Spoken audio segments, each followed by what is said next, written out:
Praise God. Palapakan natin ang Panginoon sa napakagandang pinagpalang araw na ito. What are the burdens of Merry Christmas? Ano-ano po ba ang nagpapabigat, kuminsan nagpapahirap para magkaroon ng maligayang Pasko? At yan po ang ating tatalakayin, burdens of Merry Christmas. Heavenly Father, thank you that there is Christmas, and more than that, thank you for what it means. Salamat Panginoon, mayroong ganitong uri ng naganap sa kasaysayan ng sangkatauhan nang iyong anak na Espiritu ay nagsakatawang tao upang makiisa sa aming mga tao, mabuhay at mamatay para sa aming mga kasalanan. Ito ang aming ginugunita. Turuan mo kami Panginoon na kung ano man ang aming mga uri ng pagdiriwang, maging ayon ito sa iyong kalooban. Patawarin niyo po kami sa mga kasalanan namin. Linisin niyo po kami sa aming mga pagkukulang. Paging dapatin niyo kami humarap sa inyo, tumanggap ng pagpapala at magdala na aming mga handog, papuri, mga awit at sayaw. At nawa Panginoon, kami ay pagpalain niyo ng kaliwanagan, karunungan, may you enlighten and empower us. Nagpapasalamat kami sa buhay, papasalamat kami sa lahat ng binibigay mo sa amin, Panginoon. Salamat din po sa hindi niyo ibinibigay sapagkat kayong higit kanino man nakababatid ko anong mainam para sa amin. Ngayon, pagpalain niyo po ang puso namin ng kapayapaan, ang aming isip ng karunungan, maunawa namin ang mensahe mo sa amin, magamit namin para sa aming pang-araw-araw na buhay. Ilayo niyo kami iligtas sa mga kasinungalingan, sa mga kamalian, sa gawa ng liko at mga gawa ng masasamang espiritu. Ilayo niyo rin kami, Panginoon, sa gawa ng masasamang tao at nawa kami maging blessing sa isa't isa. Kayo, Panginoon, ang siyang maging tagapagsalita, turuan niyo po kami at itaas niyo ang inyong pangalan. Nagpapasalamat po kami, sumasamba, alang-alang sa matamis, makapangyarihang pangalan ni Jesus na iyong anak, aming Panginoon at tagapagligtas. Burdens of Merry Christmas, or why some people find it difficult to be happy at Christmas. Ano po ba ang mga napaka-obvious na kahulugan ng Merry sa Merry Christmas? It means happiness, full of gaiety or high spirits. It is marked by festivity, cheerful, and joyous. At ito ang ating sa tuwina ay inaasam para sa mga mahal natin sa buhay, para sa ating mga sarili din. Pero marami nga ba na sumasaya pag Pasko? Napakarami pong mga pag-aaral na nagpapatunay na mas maraming lumulungkot. Na yung mga tao sa halip na sumaya, nakangiti, maraming mga pakintab, mga palara, mga liwaliwanag sa paligid, pero ang totoo, maraming mga kalungkutan. And these are the burdens. Ano ba ang pabigat? Kaya nagiging mahirap para sumaya sa Pasko. Unang-una, materialism. Sobrang pagiging mahilig natin sa material na bagay, sa mga regalo, sa mga pera, sa mga bonus, sa mga 30th month pay at kung pwede pa hanggang 17th month pay. Walang kasiyahan ang tao, kulang at kulang. There is too much obsession with receiving and giving gifts. At alam naman natin na ang limitasyon ng tao ay napakalaki. Wala pang 1% ng population ng buong sangkatauhan ang nandun lahat ang pwede nila at gusto nilang gastahin at available. 99% of the people always have to contend with limited resources with very, very slim budgets.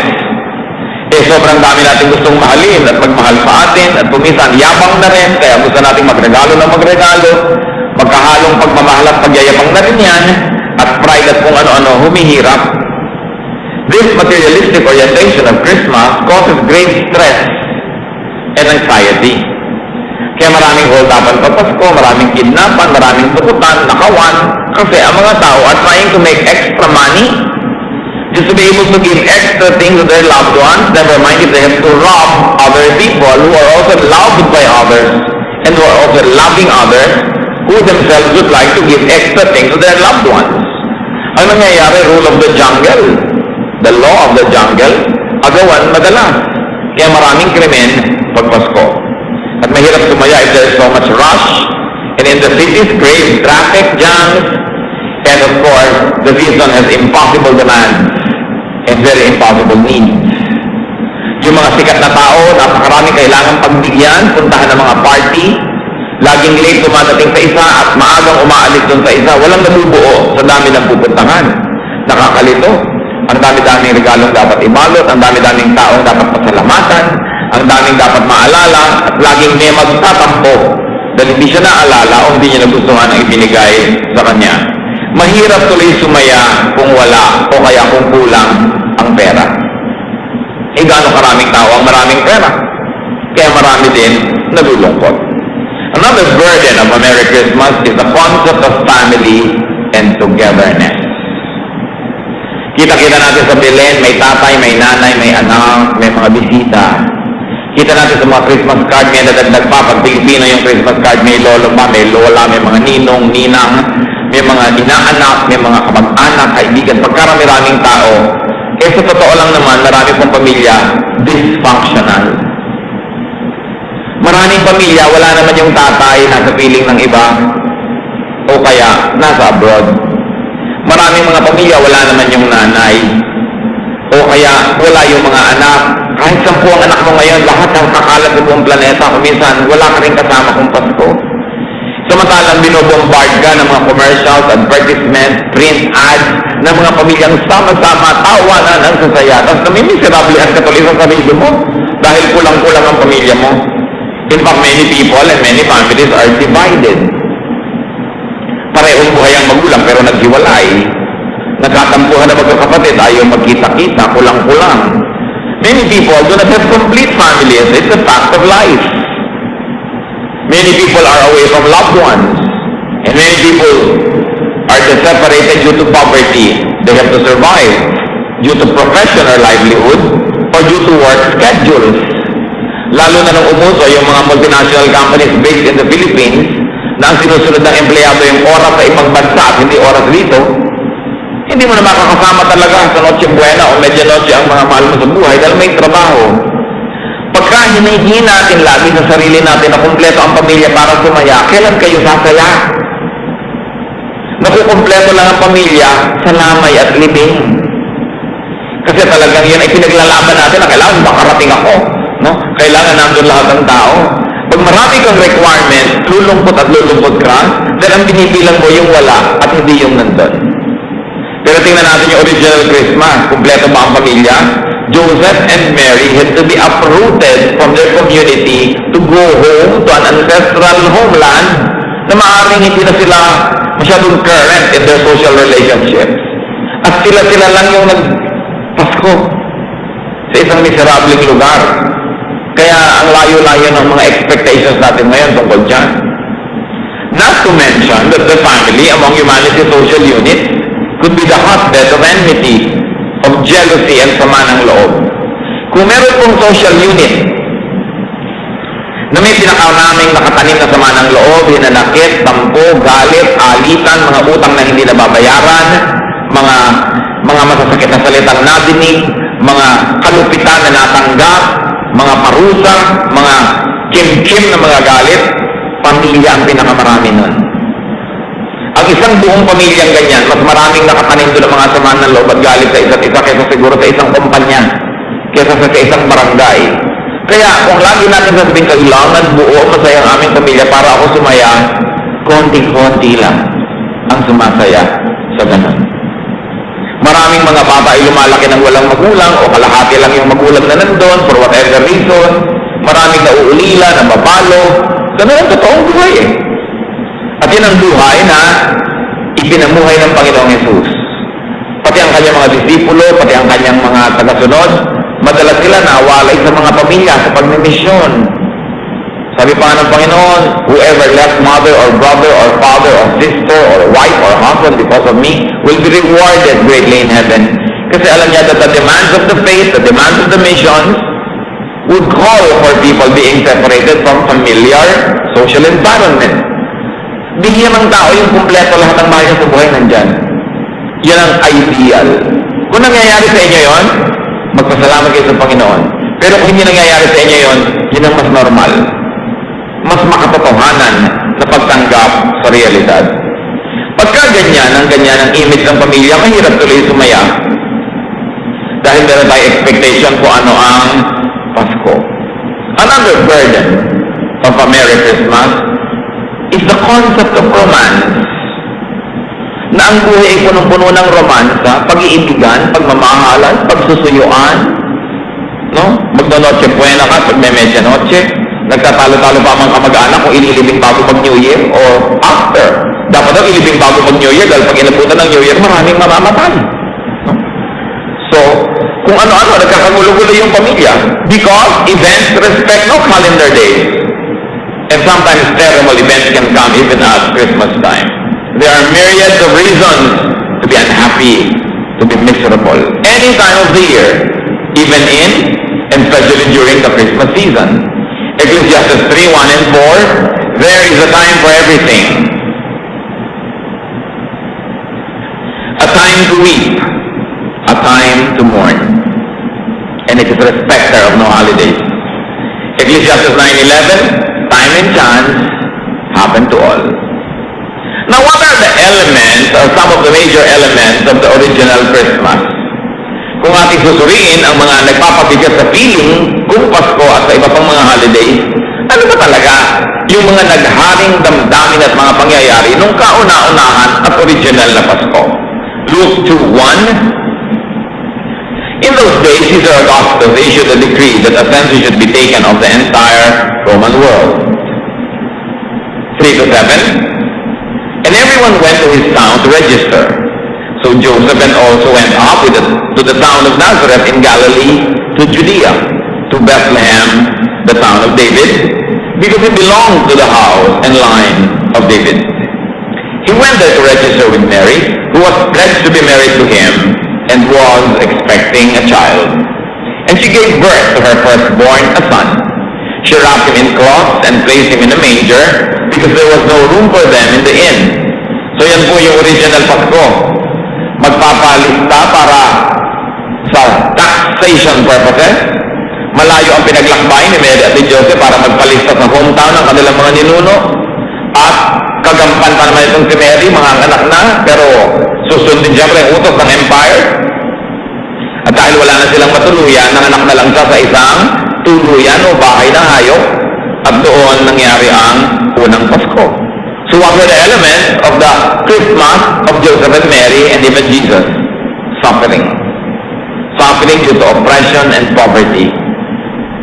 Sakop sila ng Roman Empire. Pag nag-utos ng empire na magpapalista lahat ng citizens, buntis ka o hindi, ano man ang panahon, may tutuluyan ka o wala, lakad ka.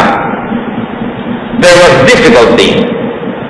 Hindi mahirap pagbiyahe ang isang bumapaeng kagampan, lalo hindi ka naman mayaman, manganganak ka sa isang bayan na hindi na naman kayo doon talaga nakatira, wala ka ng mga masyadong close relations, tapos wala pang matuluyan, and the original Christmas was characterized by simplicity. Ang simple-simple. Sabsaban, yung pinaglagyan doon sa bata, yung kainan ng hayop, nilagyan lang ng mga damo-damo para medyo magkakutsyon, makakipayon, simple. Yun ang original na Pasko. Luke 2:8-13. And there were shepherds living out in the fields nearby, keeping watch over their flocks at night. An angel of the Lord appeared to them, and the glory of the Lord shone around them, and they were terrified. But the angel said to them, "Do not be afraid. I bring you good news of great joy that will be for all the people. Today in the town of David, a Savior has been born to you. He is Christ the Lord. This will be a sign to you. You will find a baby wrapped in cloths and lying in a manger." Suddenly a great company of the heavenly host appeared with the angel praising God. So yung unang eksena ay pinanganak si Jesus sa isang simpleng-simpleng lugar, napakamiserableng lugar, tirahan ng hayop. At pagkatapos yung eksena number 2, nandun sa labas, may kinalaman din sa mga hayop dahil mga taga-alaga ng hayop yung karakter nung kasusunod na eksena. Mga pastor na nag-aalaga ng hayop na nandun sa bukid sa kalagitnaan ng gabi, doon sila natutulog. Kasi naghahanap sila ng damong kakainin, ng tubig na maiinom, pagsikat ng araw, nag-uuna-unahan na yung mga shepherd na yan at dalhin yung mga tupa nila kung saan baka umulan kagabi, may naipon na tubig doon sa mga bato-bato at lambak-lambak. Kasi alam niyo yung lupa sa Middle East, porous. Pagka umulan, hindi bumababa agad ang tubig sa lupa na nag-i-stay doon. Kaya una-unahan sila sa umaga na mahanap yung tubig na naipon na hamog o kaya konting ulan ng gabi. Kaya doon sila natutulog sa labas. kung matutulog ka pa sa loob ng bayan, sa mga kulungan, mauunahan ka na ng ibang pastol sa konting damong tumubo nung gabi na yun. Kaya nandun na sila sa labas. At sila ang pinagpakitaan ng isang anghel, at pinupuri ang Diyos dahil sinilang na nga daw at tagapagligtas ang magdadala ng kapayapaan sa isang sinubog. At pagkatapos maraming mga anghel pa ang nagbabaan at nag-aawitan, pinupuri ang Diyos. At sinabi, pumunta kayo sa loob ng bayan, makikita niyo ipinanganak na ang tagapagligtas. What other issues surrounded the original Christmas? Hard work. Hard work ni Joseph and Mary, at ngayon, hard work ng mga shepherds. Brothers and sisters, the first Christmas was not a holiday. It was a working day. Yung mga pastol, nalaman nila yung pinanganak ng Panginoon while they were at work. And what emotions filled their heart? Fear. Natakot dahil anyan yung mga anghel. There was an angelic visitation. No? It was a sign of God's favor. But, pag nagkamali ka sa pagsunod sa mga yon, maaari ka rin mapahamak. So may nakakatakot na anghel din doon, yung apparition ng mga angels na yan. And what really was the central point of Christmas? Good news. Sabi ng mga anghel, good news which will make everyone happy. A Savior was born for you. Isinilang ang tagapagligtas para sa inyo ikabubuti. At isa pa na tunay na sangkap ng Paskong yan, praise of God. First by the angels, then by the shepherds who saw Jesus, then by the people who heard the news. And there was an additional good news, peace on earth to everyone who pleases God. Yan ang tunay na diwa at laman ng Pasko. Wala si Santa Claus, wala ang Christmas tree, wala ang chestnuts roasting in an open fire, wala si Rudolph the Red-Nosed Reindeer. Sorry, wala rin ang puto bumbong, wala ang maalat na hamon at mga kesong lasang amag, wala ang mga fruit salad at mga spaghetti matatamis, wala. Ang talaga lamang na natira doon, na symbol ng Pasko, na sa Pilipinas ay uso-uso, yung star, yung parol. Because there was the star that guided the wise men to where Jesus was. Yun lang ang biblical symbol ng Pasko. Yung iba nadagdag na lang over the years. Luke 2:15 to 20. When the angels had left them and gone into heaven, the shepherds said to one another, let's go to Bethlehem and see this thing that has happened, which the Lord has told us about. So they hurried off and found Mary and Joseph and the baby who was lying in the manger. When they had seen him, they spread a word concerning what had been told about them, what had been told them about this child. And all who heard it were amazed at what the shepherds said to them. But Mary treasured up all these things and pondered them in her heart. The shepherds returned, glorifying and praising God for all the things that they had heard and seen, which were just as they had been told. So another element of the original Christmas, obedience. Tunod sa heavenly instruction. At ang kakambal doon na nakita mo, natagpuan mo si Jesus is telling the good news about the Lord being born to everybody else. The shepherd told Joseph and Mary what the angels had said about Jesus. Another element of the original Christmas was thinking a lot. Pag-iisip. Wondering. Nag-isip-isip ang marami sa kahulugan noong balita na ang anak ng Diyos, ang tagapagligtas ng sangkatauhan ay isinilang na. At dahil dyan, isa pang element ng Pasko, praising God. Napuri ang Diyos, saying wonderful things about God. And you know what the shepherds did right after they had found Jesus? And they had told people about the Lord? They returned to work. Sa mga tao ngayon, pag-Pasko season, lalo sa mga city hall, ayaw na magtrabaho. Wala na sa mood. Business grinds to a halt. Ang mga negosyo, wala na halos na production. Tamad na lahat ng tao. May holiday fever. But the shepherds, after finding Jesus, returned to work. Yun ang kanilang pagpapakita na talagang nakilala nila ang Panginoon. Sumipag lalo, nagtrabaho lalo, hindi nagpatamad-tamad. So kung pipiliin natin sa dinadalali ng ating sinariwang mga elemento ng Pasko, 5 all-important elements of Christmas, and I want you to know, if you have this, yung 5 pinakamahalagang elemento ng Pasko, suriin yung mga kapatid ko na sa inyong buhay. 1, the good news, which is salvation. Na ang Panginoong Jesus ay tagapagligtas mo na. Hindi na lang siya isang bata na nandun sa sabsaban, siya ay tagapagligtas na nasa iyo ng puso. Tinanggap mo na si Jesus sa Panginoon, tagapagligtas ng iyong buhay, na ang kasalanan mo, siya na ang nagbayad at ang buhay niya ibinigay na niya sa iyo. Pag ang Espiritu mo humiwalay sa iyong katawan sa oras ng kamatayan, pupunta yan sa Diyos dahil binayaran ni Jesus ang mga kasalanan, may iiwalag sa lupa ang iyong katawan, ang Espiritu pupunta sa langit. Yun ang Pasko. Kung meron ka nun, may pasok ka man o wala, dapat happy ka. Nandyan man ang mahal ko sa buhay o wala, kompleto man kayong pamilya, may pera kayo o wala, meron kang salvation, dapat happy ka na. Sino sa inyo ang may salvation na? Palakpakan nyo ang Panginoon, yung nakakapiyak na kayo, lakasan! So, Merry Christmas! Sabihin yung katabi nyo, lalo yung pumapalakpak, di ba? Kahit walang 13-month pay, kahit nga walang pay, may ang masarap sana kung meron. Pero hindi yung requirement. Kasi ang tunay na mensahe ng Pasko, kaligtasan. Pag ligtas ka na, hindi ka na pupunta sa impyerno pag namatay ka, yung kasalanan mo, may nagbayad na, ano pang dahilan para malungkot ka over the little things? To have an eternity mindset, to look at things from the point of view of heaven, you will be happy. Another all-important element of Christmas was obedience to heavenly instruction. Si Mary at saka si Joseph nagpunta sa Bethlehem. Ang totoo nun, design yun ng langit, naging instrument lang yung Roman Empire para sila umuwi sa bayan na yun. Dahil doon dapat ipahanak si Jesus eh. Sumunod sila. Yung mga nag-aalaga ng hayop, sumunod sa mga anghel na pumasok kayo sa bayan, hanapin niya yung bata. Kahit marami silang alagang hayop, nagawa nilang hanapin ng Diyos.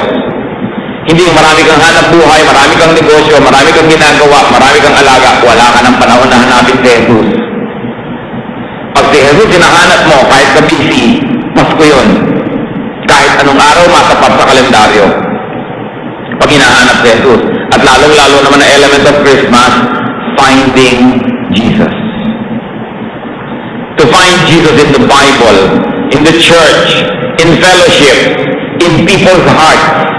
And for sabi, Mary pondered these things in her heart. Nanahimik siya, nagbulay-bulay, nag-isip-isip kung ano ang kahulugan ng pagkakapanganak ni Jesus sa kanya bilang tao at sa buong daigdig. Anong kahulugan nun? Napag-isip-isipan na ba natin yan? Ano nga ba talaga ang kahulugan ng anak ng Diyos sa katawang tao, namuhay kasama ng mga tao at namatay para sa mga tao? Anong kahulugan nun sa pang-araw-araw na buhay natin? Anong kahulugan nun sa ating pagbabudget? Anong kinalaman nun sa pinipili mong gawin at hindi gawin? Bilhin at hindi bilhin? Sabihin at hindi sabihin? May kahulugan lahat yun.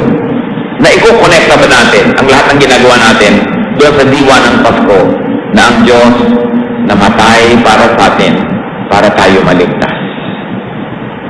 At ang isa pang napakahalaga sa 5 all-important elements of Christmas is praise of God. Pinuri ang Diyos ng mga anghel, pinuri ang Diyos ng mga tagapag-alaga ng hayop, pinuri ang Diyos ng mga nakarinig ng balita. Dapat pinupuri natin ang Diyos. Yun ang kahulugan ng Pasko. Hindi nagre-reklamo ka, kulang ito, kulang yun. Hindi papuri yun eh, reklamo yun. Pasalamat tayo sa Diyos na mapatanggap natin, malaki man o maliit. Pasalamat tayo sa Diyos na tayo nakapagbibigay, nasusuklian man o hindi. At kung sa ating mabubuting gawa at magandang patotoo, napupuri ang Diyos, then Paskong Pasko yun. Meron ba kayo napansin sa ating mga sinabi, the good news of salvation? obedience to heavenly instruction, finding Jesus, reflecting and thinking of the spiritual significance of Christmas and praise of God, none of this costs a lot of money. Wala sa mga yan ang nangangailangan ng bonus para matuloy. Wala sa mga yan ang nangangailangan ng funding. None of this required the long list of burdens that we have enumerated. Hindi niya nire-require na meron kang katabi, may ka-holding hand. Hindi niya nire-require na ikaw ay nagpapahinga at may holiday. Kasi nagtatrabaho nga yung itong mga tagapag-alaga ng hayop. None of this would be too hard to do